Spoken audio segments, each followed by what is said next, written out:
لحضرة النبي المصطفى محمد صلى الله عليه وسلم آله وأصحابه وأزواجه وذريته أهل بيته أجمعين. شيء لله ولهم الفاتحة. أعوذ بالله من الشيطان الرجيم. بسم الله الرحمن الرحيم. الحمد لله رب العالمين الرحمن الرحيم مالك يوم الدين إياك نعبد وإياك نستعين اهدنا الصراط المستقيم صراط الذين أنعمت عليهم غير المغضوب عليهم ولا الضالين آمين. Assalamualaikum warahmatullahi wabarakatuh. Alhamdulillah nahmaduhu wa nasta'inuhu wa nastaghfiruh wa na'udzu billahi min shururi anfusina wa min sayyiati a'malina may yahdihillahu fala mudilla lahu wa may yudlilhu fala hadiya lahu. Asyhadu an la ilaha illallah wahdahu la syarika lahu wa asyhadu anna Muhammadan abduhu wa rasuluh. Allahumma salli wa sallim ala sayyidina wa nabiyyina Muhammad wa ala alihi wa sahbihi ajma'in. Rabbi syrah li sadri wa yassir li amri wa hlul 'uqdatam min lisani yafqahu qawli. Subhanaka la 'ilma lana illa ma 'allamtana innaka antal 'alimul hakim. La haula wa la quwwata illa billahil 'aliyyil 'azim. La haula wa la quwwata illa billahil 'aliyyil 'azim. Yang saya hormati Tuan Pengurusi Masjid Asmaul Husna, kemudian yang saya hormati EJK Masjid, tuan-tuan haji, imam-imam, puan-puan, ustaz-ustaz dan saudara-saudari para hadirin yang dikasihi. Alhamdulillah, syukur kita kepada Allah SWT kerana pada malam ini dengan izinnya, dengan limpah dan kurnianya, maka malam ini kita dapat bertemu dengan izinnya juga. Ya, moga-moga malam ini cahaya elektrik terus kekal, ya, tidak mati. Kalau mati, innalillahi wa inna ilaihi raji'un. Karena setiap yang hidup pasti mati. Bukan setakat manusia, rupanya elektrik pun pada mati. Zaman kita sekarang, ya. Ini belum lagi di zaman yang lebih dahsyat, yaitu zaman fitnah. Ya, zaman Dajjal. Zaman Dajjal dikatakan bahawa sebelum Dajjal muncul akan berlaku kemarau yang panjang selama 3 tahun. Tuan-tuan, sekarang kita tidak ada air sehari pun, bimbang kita, risau kita, terutama macam manalah kita mandi, macam manalah kita berak. Sehari, 2 hari bertambah gelisah, tidak ada air. 3 hari bertambah gelisah, seminggu huru hara. Tapi nanti tuan-tuan akan berlaku 3 tahun kemarau ketika Dajjal laknatullah, fitnah yang paling besar di akhir zaman muncul. Kemarau selama 3 tahun, Masya Allah. Entah di mana kita ketika itu, wallahu alam, ya. Sebab itu apa yang penting sekarang yang saya nak bincangkan pada malam ini adalah tentang iman. Iman kita, iman saya, iman tuan-tuan. Insya-Allah, ya. Kita bincangkan pasal iman. Sebab banyak orang berkata iman, tetapi mereka tak tahu apa arti iman. Ma ta'riful iman, ya. Iman kita nak bincang pada malam, insya-Allah. Mudah-mudahan saya dapat menyampaikan dengan izin Allah, dan mudah-mudahan tuan-tuan yang di hadapan dan juga di dalam live ini pun faham apa yang akan saya sampaikan, insya-Allah, ya, dengan izin Allah SWT juga. Dalam satu hadis Nabi Muhammad SAW, Nabi bersabda, la yu'minu ahadukum hatta yuhibba li akhihi ma yuhibbu li nafsi. Kata Nabi dalam hadis yang sahih riwayat Imam Bukhari Muslim. Kata Nabi, tidak sempurna iman seseorang kamu sehinggalah dia mengasihi ataupun dia mencintai saudaranya seperti mana dia mengasihi ataupun mencintai dirinya sendiri. Kata Nabi, hadis sahih. Tidak sempurna. Tidak sempurna iman kita, tuan-tuan, kalau kita tidak mengasihi saudara kita seperti mana kita mengasihi diri sendiri. Makna saudara kita di sini bukanlah adik-beradik kita di rumah. Itu betul, itu saudara kita. Saudara yang lebih besar maknanya adalah saudara Islam. Tidak sempurna iman seseorang. Sebab itu saudara kita yang berada nun jauh di sana di Palestin, selalu kita doakan. Kita tak mampu bagi keuangan, tidak mampu bagi tenaga berperang, tidak apa, tapi sekurang-kurangnya mendoakan. Maka doa itu adalah tanda kita mengasihi saudara kita yang berada di Palestin, yang mana sampai hari ini masih lagi diperangi ya orang-orang yang derhaka kepada Allah SWT. Tak boleh sebut nama. Sekarang ini kalau sebut nama, orang yang ada TikTok ke YouTube ke sebut nama negara itu terus di-ban, terus ditutup. Masya Allah. Jadi paham-pahamlah ya. Jadi tuan-tuan, tidak sempurna iman. Bermakna Nabi kata tidak sempurna iman, bermakna iman ini sangat penting. Iman ini sangat penting. Untuk masuk ke syurga mesti ada iman. Tidak ada iman, orang tidak boleh masuk syurga. Untuk selamat masuk ke syurga ya, dan terhindar dari neraka mesti ada iman. Tidak ada iman, tidak boleh masuk ke syurga. Dan orang yang tidak ada iman, tidak ada lain tempatnya di akhirat melainkan neraka. Wal'iyazubillahi min dzalik. Jadi apakah itu ta'rif iman? Para ulama tauhid mengatakan ta'rif iman itu kalau dari segi logah ya adalah percaya.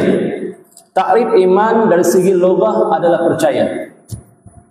Itu ta'rif iman dari segi logah. Artinya kalau dia percaya kepada Allah, orang itu berimanlah. Kalau dia percaya kepada Rasul, orang itu beriman.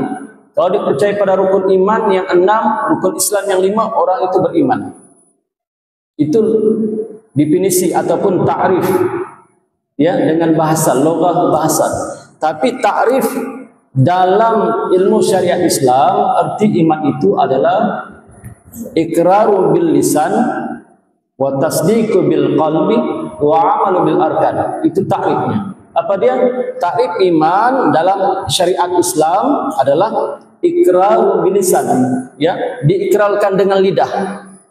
Apa yang diikrarkan dengan lidah? Apakah yang diikrarkan dengan lidah? Syahadah. Asyhadu an la ilaha illallah wa asyhadu anna Muhammadar Rasulullah. Itu diikrarkan dengan lidah. Itu ta'rif iman. Yang kedua, tasdiqu bil qalbi. Setelah kita ikrar dua kalimat syahadah itu, kita yakinkan dalam diri kita, tasdik, yakin, percaya. Jangan ragu-ragu, yakin dua kalimat syahadah, yaitu tidak ada Tuhan melainkan Allah dan Nabi Muhammad itu pesuruh Allah. Yakin, tasdik. Tasdiq bil qalbi, yakin. Yang ketiga, wa amalu bil arkan. Kemudian diamalkan dengan perbuatan. Ya, saya ulang balik, arti iman dari segi syariat Islam, syariat kita semua ini adalah iqrar bil lisan. Diikrarkan dengan lisan. Wa tasdiq bil qalbi. Kemudian dipercaya, ditasdik, ya yakin dalam hati. Dan yang ketiga, wa amalu bil arkan. Kemudian diamalkan dengan perbuatan. Itu ta'rif iman mengikut ahlu sunnah wal jamaah, ilmu tauhid kita. Ya, tetapi apa akan jadi? Apa akan jadi? Kita hurai satu-satu. Apa akan jadi jika seseorang itu iqraru bil lisan wa tasdiqu bil qalbi, diikrar dengan lidah, percaya dengan hati, yakin dengan hati, tapi tidak ada wa amalu bil arkan, tidak beramal dengan perbuatan. Maksudnya begini. Maksudnya dia yakin, dia mengucap dua kalimat syahadat, yakin dia tiada Tuhan melainkan Allah, yakin dia Nabi Muhammad itu pesuruh Allah, yakin, tetapi tidak sembahyang, tidak puasa, tidak bayar zakat, ada duit banyak, tidak naik haji. Wa amalu bil arkan tidak ada. Iqrar bil lisan ada, mengucap dua kalimat syahadat ada. Kemudian tasdiq bil qalbi, percaya Allah tu percaya, Rasul percaya, malaikat percaya, hari kiamat dia percaya, semua dia percaya. Tapi tidak ada dalam perbuatan, amalannya tidak ada. Time sembahyang tidak ada dia. Time sembahyang, kalau petang-petang anak-anak remaja kita masih lagi main bola. Azan sudah berkumandang, tapi masih main bola. Tidak ada amalan, ya. Dia percaya Allah ada, Rasul ada, hari kiamat ada, rukun iman 6, rukun Islam 5 dia percaya, tapi pada amalan tidak ada. Kadang-kadang sembahyang juga dia, tapi sembahyang setahun 2 kali. Sembahyang juga, alhamdulillah, tapi setahun 2 kali. Yang paham, yang tak paham sudah. Kadang-kadang sembahyang seminggu sekali. Sembahyang juga dia tuan-tuan, tapi seminggu sekali. Jadi iman orang ini kata para alim ulama tipis. Orang yang iman tipis, saya nak ulang lagi, orang yang iman tipis, maka orang ini bila Dajjal muncul, senang ikut Dajjal, senang digoda Dajjal sebab imannya nipis. Kenapa imannya nipis? Sebab time sembahyang dia tak sembahyang, time puasa dia tak puasa. Alasannya gastrik. Setiap bulan Ramadan datang gastrik, tidak bulan Ramadan tidak ada gastrik. Kemudian time bayar zakat tidak mau bayar zakat. Buat apa bayar zakat ni? Untung orang, aku ni miskin. Sedangkan bayar zakat ni wajib. Hukumnya wajib, hukum Islam. Banyak duitnya, 100.000 dalam bank, tapi tidak mau mengerjakan haji. Tidak mau. Paling-paling dia mau melancong ke luar negeri. Untuk mengajarkan haji tidak mau. Penat bilangnya. Penat, pusing-pusing ke sana kemari, penat. Wa amalu bil arkan tidak ada, maka kata para alim ulama, orang ini kategorinya fasik. Arti fasik adalah orang yang derhaka kepada Allah, itu fasik. Arti fasik orang yang derhaka kepada Allah. Bermakna orang yang tidak sembahyang derhaka ke tidak? Derhaka kepada Allah. Perempuan-perempuan yang tidak tutup aurat, tidak pakai tudung, derhaka ke tidak? Derhaka kepada Allah. Jadi kalau orang kata aku tidak pakai tudung, tapi hatiku bahagia, hatiku tenang, aku dekat dengan Tuhan walaupun aku tidak pakai tudung, itu jawapannya. Katakan orang itu hampir dengan Allah sedangkan dia derhaka dengan Allah. Bolehkah dikatakan hampir? Bolehkah dikatakan tenang jiwanya sedangkan dia derhaka kepada Allah? Sebab perintah pakai tudung itu perintah Allah, bukan perintah ustaz, bukan perintah imam, bukan perintah pengurusi masjid, bukan perintah EJK masjid, bukan. Perintah Allah. Dalam surah An-Nur disebut wajib menutup aurat. Jadi orang kata tutup aurat, yang penting hati baik. Baikkah hati orang yang derhaka kepada Allah? Tentu tidak baik. Tidak baik tuan-tuan. Jadi jawapan kata hatiku baik tetapi melanggar perintah Allah, itu ajaran yang salah. Banyak sekarang di akhir zaman yang dipanggil solat batin. Tuan-tuan pernah dengar solat batin, sembahyang batin. Tidak perlu sembahyang 5 waktu. Yang penting hati baik. Ada. Yang penting hati baik. Dia kata banyak orang datang ke masjid sembahyang 5 waktu tapi hatinya jahat. Aku di rumah duduk diam-diam tapi hatiku baik. Itu salah. Kenapa salah tuan-tuan? Soalnya sama juga. Baikkah hati orang yang derhaka kepada Allah? Sedangkan perintah sembahyang ini siapa yang suruh? Ustaz kah suruh? Bukan. Alim ulama kah suruh? Bukan. Nabi kah suruh? Bukan. Allah yang suruh. Kata Allah, aqimus salata bi zikri. Dirikanlah sembahyang untuk mengingati aku, kata Allah. Dirikan sembahyang untuk ingat kepada aku, kata Allah. Bukan perintah manusia, bukan perintah ulama, bukan perintah ustaz, perintah Allah. Jadi kalau dia kata aku duduk di rumah tak sembahyang, hatiku baik, sebenarnya hatinya rosak. Kenapa rosak? Kerana dirinya sudah dikawal oleh hawa nafsu. Hawa nafsu telah kongkong dia. Kongkong dia, ikat dia supaya jangan kakinya melangkah ke masjid. Bila dia melangkah ke masjid tuan-tuan, ada juga satu hari nanti dia akan melangkah ke masjid, bilang bukan melangkah, diusung ke masjid. Bila? Ketika dia meninggal dunia, orang yang tidak ke masjid barulah diusung ke masjid, boleh tahan pula tu depan imam lagi tu kedudukannya. Sebelum ini tidak pernah ke masjid, tapi bila meninggal depan imam ketika sembahyang jenazah. Masya Allah tuan-tuan, orang fasik ini bila Dajjal muncul di akhir zaman, orang yang pertama masuk di kalangan orang Islam adalah orang fasik. Kenapa kita tak sebut orang kafir? Orang kafir semua confirm tetap ikut Dajjal. Orang kafir semua 100% orang kafir memang confirm ikut Dajjal, tapi Dajjal tak kacau. Sebab Dajjal sudah tahu akidahnya salah. Akidahnya salah. Tapi kita orang Islam yang akidah kita benar, betul, inilah yang inilah yang dicari oleh Dajjal bila dia muncul. Dia tidak cari orang kafir, tidak. Dia cari orang Islam, tetapi imannya lemah. Jadi macam mana nak kuatkan iman tuan-tuan?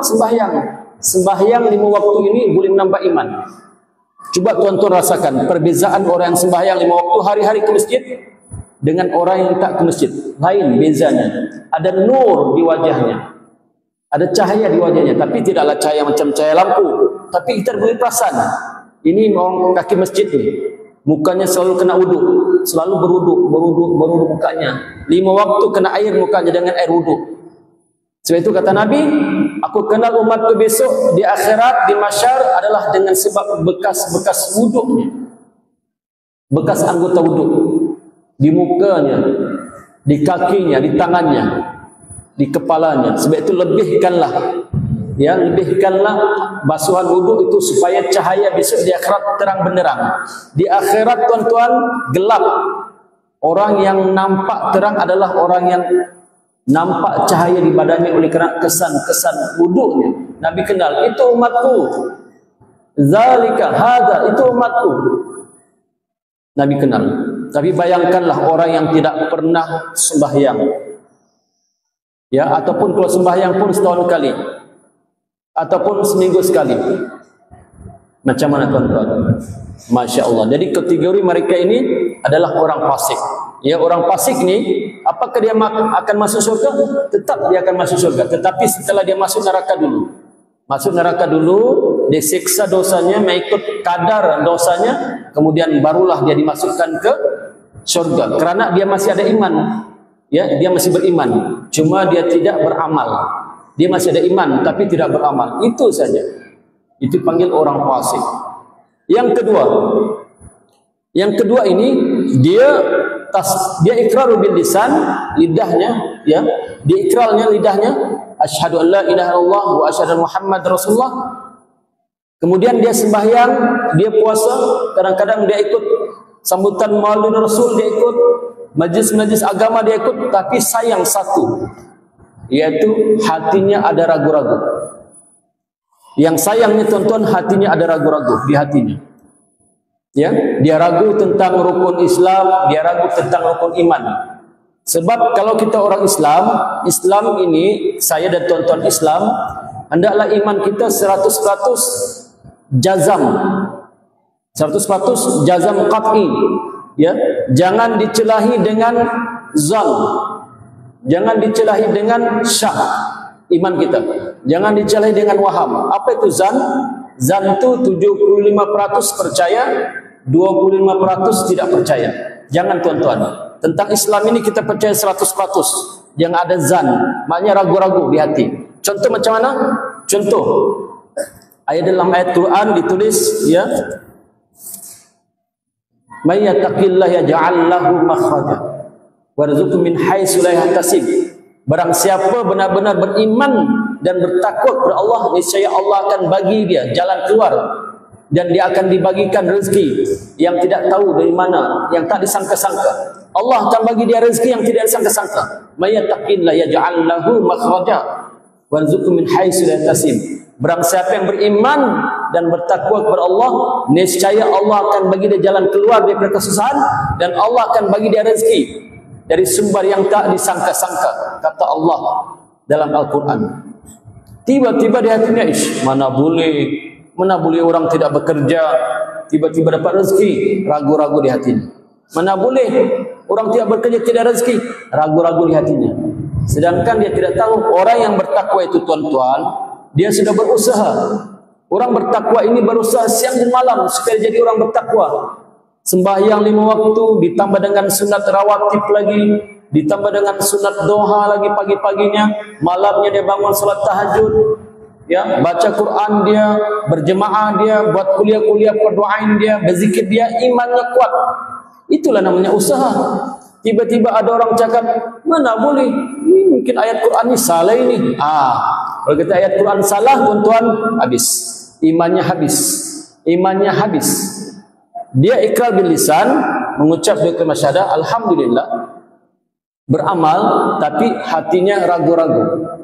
Bila dia ragu-ragu, walaupun satu huruf Al-Quran dia ragu-ragu, maka kata para alim ulama, jumhur para alim ulama, Ahlus Sunnah wal Jamaah mengatakan, orang ini adalah orang munafik. Na'udzubillahi min dzalik. Orang ini adalah orang munafik.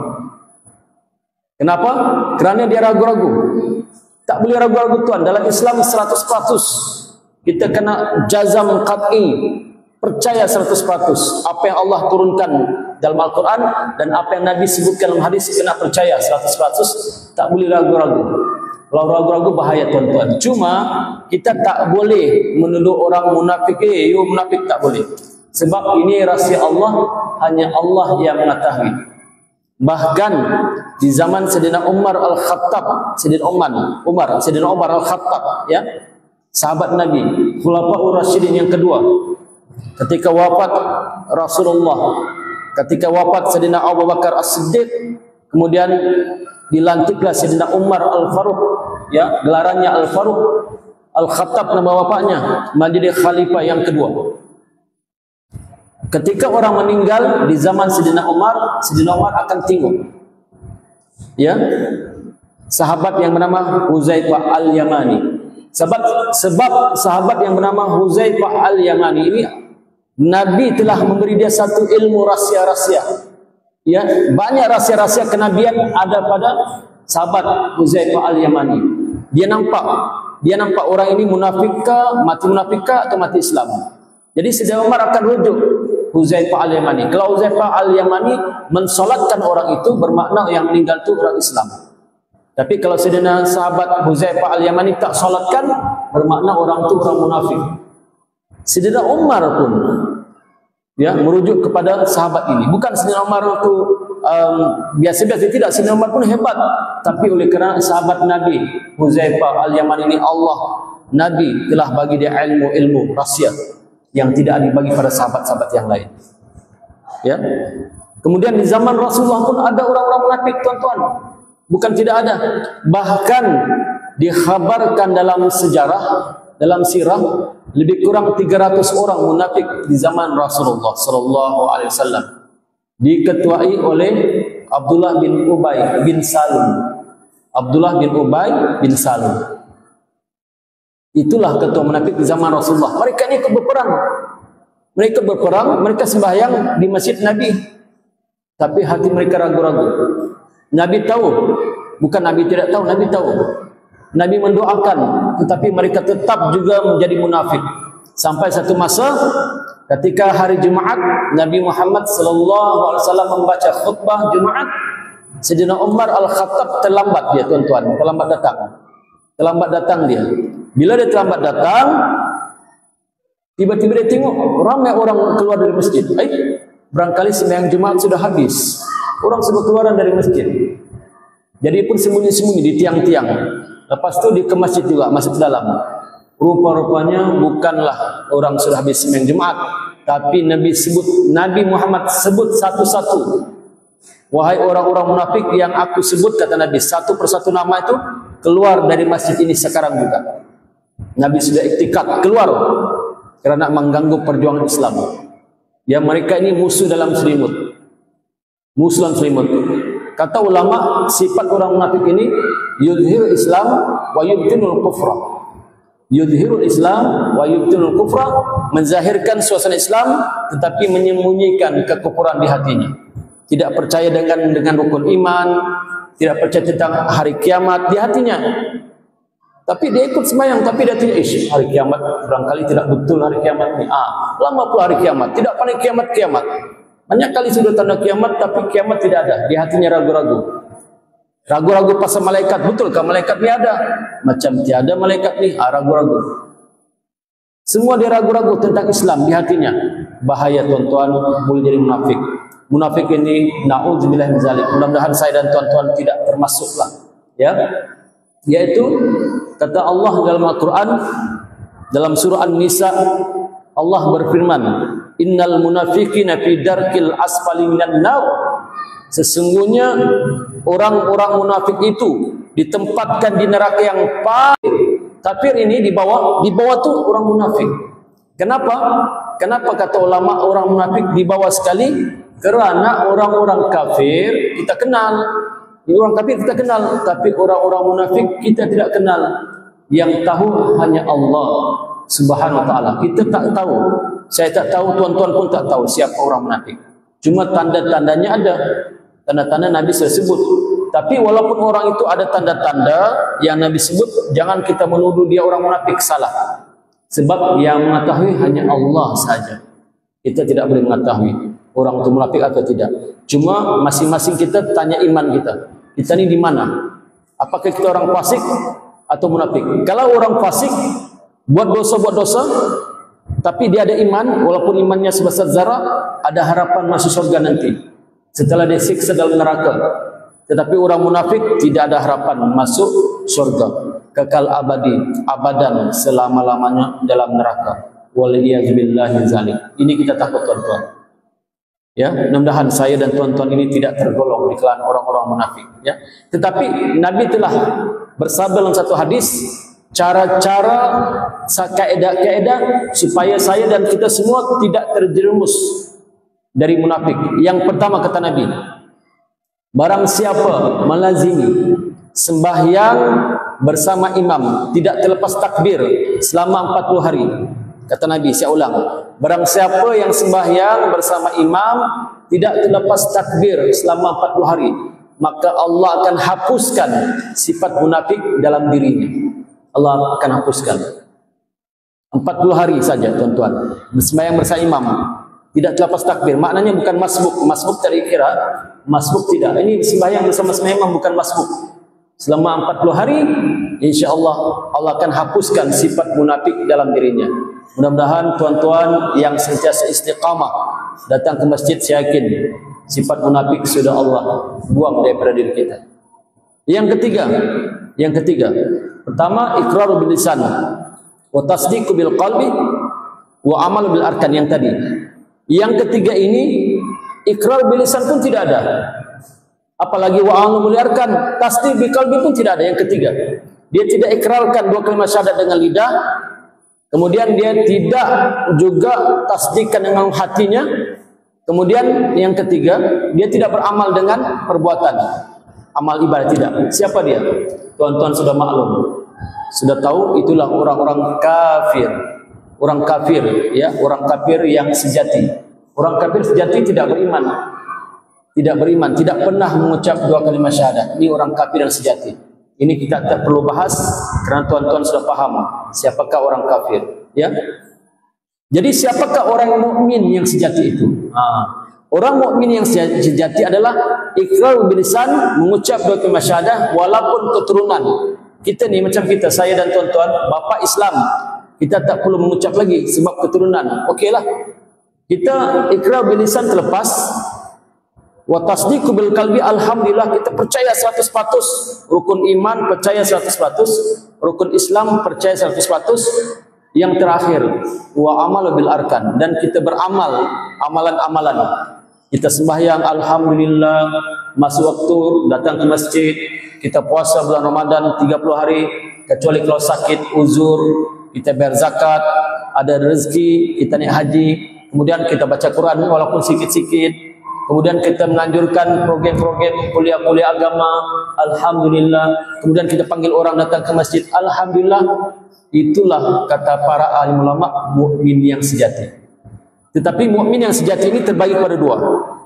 Mukmin yang sejati, ya, mukmin jati terbagi pada dua. Pertama, mukmin yang bertaraf muqarrabin. Yang kedua, mukmin yang saleh. Pertama, mukmin yang bertaraf muqarrabin. Yang kedua, mukmin yang saleh.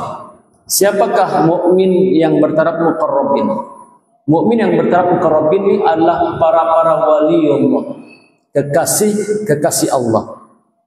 Mereka ini bukan setakat mengajarkan ibadah fardu, itu betul-betul dorang buat ibadah fardu, ibadah sunat betul-betul dorang buat. Golongan muqarrabin ini mereka tinggalkan yang haram sungguh-sungguh. Kemudian yang makruh pun mereka tinggalkan. Orang muqarrabin ini, tuan-tuan, jangankan terbuat yang haram, terbuat perbuatan makruh pun mereka menangis tak berkesudahan. Para wali Allah, kekasih-kekasih Allah ni, terbuat makruh pun mereka menangis tak berkesudahan. Menangis minta ampun kepada Allah, padahal perbuatan makruh saja orang buat, bukan haram, makruh. Mereka sedih, mereka rasa berdosa. Kekasih Allah. Apakah kita termasuk begitu? Terbuat makruh pun kita menangis? Tidak, tuan-tuan, termasuk saya lah. Terbuat makruh kita tidak menangis. Diankan yang makruh, yang haram pun kita tidak menangis. Selamba saja. Contoh terbuat yang haram macam mana? Meninggalkan sembahyang. Terbuat yang haram. Steady saja kita tertinggal sembahyang subuh. Steady saja, tuan-tuan. Ini iman kita lah, termasuk saya lah. Lemah kita ni. Ya, kita melihat aurat wanita, kita tak rasa bersalah. Steady saja kita. Iman kita lemah, tuan-tuan, termasuk saya. Sedangkan berdosa hukumnya. Kita main judi, na'udzubillah min zalik. Ada setengah orang tu minum arak, bangga dengan minum arak. Katanya, tuan-tuan, semalam aku minum arak 1 jam. Steady saja aku, tidak mabuk pun aku. Mana ada mabuk? Memanglah tidak mabuk sebab dia sudah hari-hari minum arak, sudah biasa. Coba bagi orang yang tidak pernah minum, 1 gelas pun sudah mabuk, kan? Hilang akalnya. Tapi dia tidak mabuk, steady dia, tuan-tuan, bangga dengan dosa. Masya Allah, ya. Jadi mukmin yang muqarrabin ini susahlah kita mendapat. Tapi kalau sungguh-sungguh kita buat, insya Allah boleh. Kita, tuan-tuan, di akhir zaman sudah tidak ada nabi. Siapa yang mengaku nabi, maka orang itu adalah orang sesat. Tidak ada nabi. Tapi untuk menjadi wali Allah boleh di akhir zaman. Tetapi kita tidak tahu. Mungkin di kalangan masjid ini, jemaah masjid ada wali, kita tidak tahu. Ada wali Allah, ada kekasih Allah di sini. Wallahu alam, kita tidak tahu. Tanda-tanda kekasih Allah, mengerjakan segala perintah Allah yang fardu, meninggalkan segala larangan Allah yang haram, itu kekasih Allah. Tepuk dada, tanya iman. Kalau dia betul-betul mengerjakan yang perintah yang fardu, kemudian meninggalkan yang haram, wali dia itu, kekasih Allah. Wali itu ada wali tinggi, ada wali rendah. Jadi wali rendah pun okeylah. Ya. Yang kedua, mukmin yang saleh. Mukmin yang saleh ini, alhamdulillah, dia mengerjakan segala perintah Allah. Tapi kadang-kadang dia terbuat dosa juga. Kadang-kadang dia terbuat dosa, tak sengaja. Ya. Sembahyang juga. Ambil nombor juga. Masya Allah. Tapi bukan di sinilah, tempat lain. Sembahyang juga, ambil nombor, sembahyang. Saleh, dia orang saleh. Tapi jiwanya tak sudah biasa ambil nombor. Berdosa dia, tapi dia soleh. Begitu, tuan-tuan. Sembahyang juga, tapi mengumpat juga. Kalau dia minta ampun kepada Allah, insya Allah Allah akan ampunkan. Malam-malam, ya Allah, aku mengumpat si fulan bin Fulan, ya Allah, diampunkan. Ya Allah, aku tidak mau ini buat. Aku tahu ini haram, tapi imanku lemah. Insya Allah bertobat, diampunkan. Jangan pula sudah bertobat hari, besok buat lagi. Itu tidak boleh lah. Bertobat sungguh-sungguhlah. Ya Allah, sudah aku tahu ini haram, tidak buat. Ya, maka dia mukmin yang saleh. Mukmin yang saleh dan mukmin muqarrabin, tuan-tuan, bila fitnah yang besar, terbesar di dunia ini, yang tidak ada fitnah yang paling besar di dunia ini melainkan datangnya Dajjal, insya Allah orang itu terpelihara imannya. Dia tidak akan terpayah dengan Dajjal. Allah bagi dia pancaran nur di mata hatinya, nampak kalimah kaf fa ra di dahi Dajjal. Orang mukmin sejati bila Dajjal muncul, dia akan nampak kalimah huruf jawi kaf fa ra di dahi Dajjal. Sekalipun dia tidak pernah membaca, kata hadis Nabi, sekalipun dia tidak pernah baca jawi, dia nampak di dahi orang itu kaf fa ra. Syaratnya orang mukmin yang sejati. Adapun mukmin yang biasa-biasa, yang fasik, dia ternampak. Sebab itu mukmin yang fasik, orang Islam yang fasik, bila Dajjal muncul, dia beriman dengan Dajjal. Kenapa? Dia tidak nampak di dahi Dajjal itu ada tulisan kafir, dia tidak nampak. Sebab dia mukmin yang fasik, yang tidak mau sembahyang, yang tidak mau puasa, puasa pun sikit-sikit. Ya, puasa pun sikit-sikit. Atau orang puasa ngak-ngak, siang malam buka balangak. Jadi bila dia begitu, dia tidak nampak ada tulisan kafir di dahi Dajjal. Maka bila Dajjal datang, kata Dajjal, wahai hamba Allah, marilah. Apakah kau mau makanan? Mahu. Apakah kau mau minuman? Mahu. Anakmu susah? Ya susah. Sebab masa itu musim kemarau, tidak ada air, kering. Semua binatang-binatang mati, tumbuh-tumbuhan pun mati. Yang ada makanan hanya di tangan Dajjal dan kuncu-kuncunya. Bila datang, kamu makanan mau tuan, kamu minuman mau tuan, tapi syaratnya apa? Hendaklah kau mengatakan ana rabbukumul a'la, ana rabbukumul a'la, akulah Tuhan kamu yang paling tinggi. Mau tuan, habis. Akidah rosak. Inilah orang-orang fasik. Jadi hendaklah kita kuatkan iman kita. Bagaimana kuatkan iman? Banyak beramal. Banyak beramal, sembahyang jangan tinggal. Sembahyang sunat ditambahkan dengan sembahyang sunat. Buat fadailul a'mal, mendengar kuliah-kuliah tazkirah, adab-adab, dengar buku adab-adab Nabi, dengar adab-adab sahabat, dengar supaya menambah iman kita. berjuang di jalan Allah, ya, membaca Quran, berzikir, bersedekah, bersilaturahim, insyaallah iman kita akan bertambah, tuan-tuan. Tambah sedikit demi sedikit demi sedikit demi sedikit bertambah. Jangan kita buat maksiatlah, itu saja. Dan jangan syirik. Kalau kita syirik, habis. Syirik, terbatal semua iman kita, terbatal ibadah kita, tidak ada harapan lagi kalau syirik.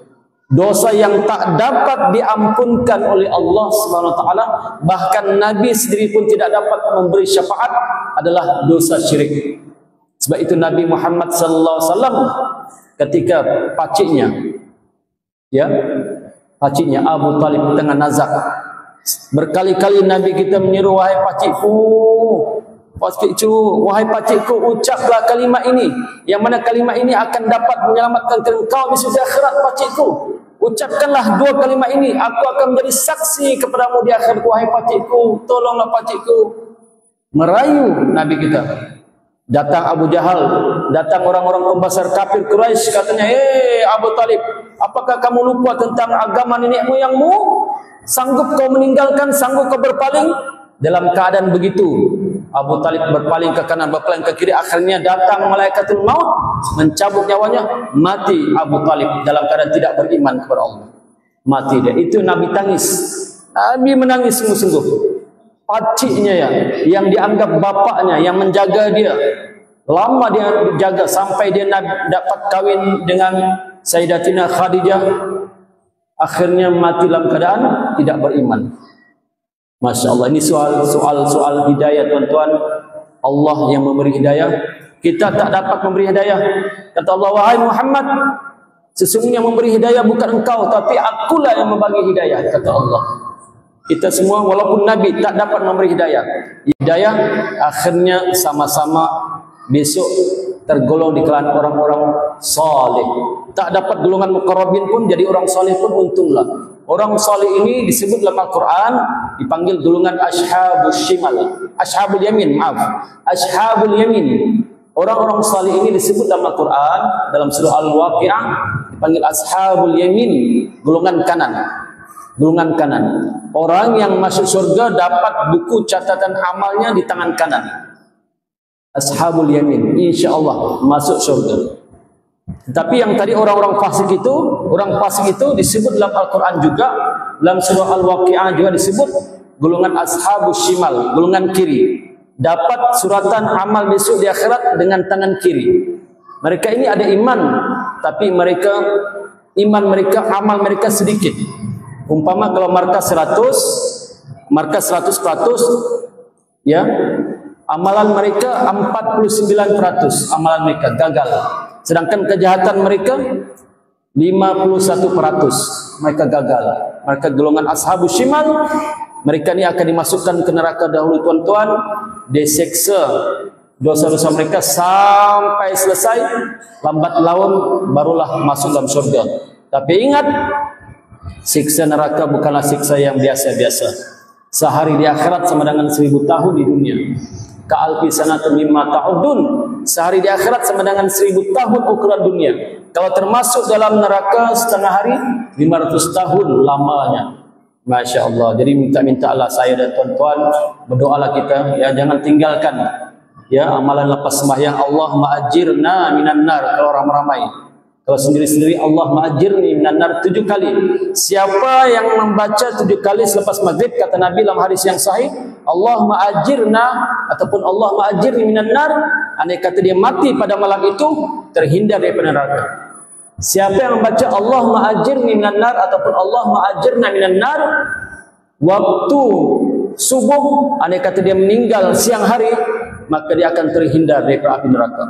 Jadi tuan-tuan, pakat-pakatlah kita sungguh-sungguh yang sudah datang masjid ini, sungguh-sungguhlah, ya, sungguh-sungguh beramal. Saya dan tuan-tuan insyaallah jaga remaja-remaja kita.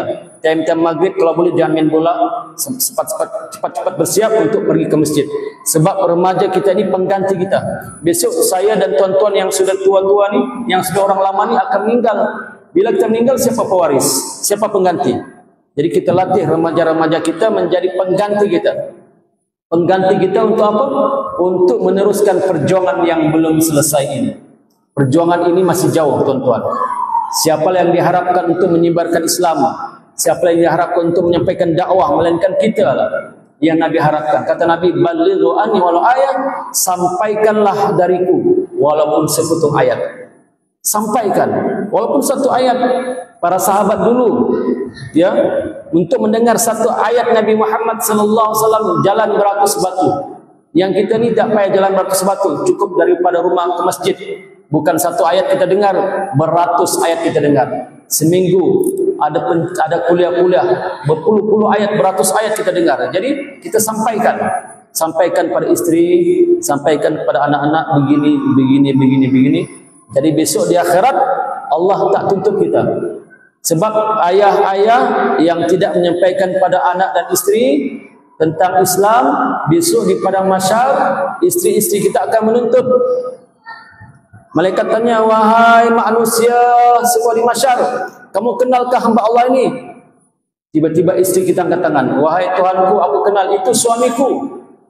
Ketika di dunia dahulu dia tidak pernah suruh aku sembahyang.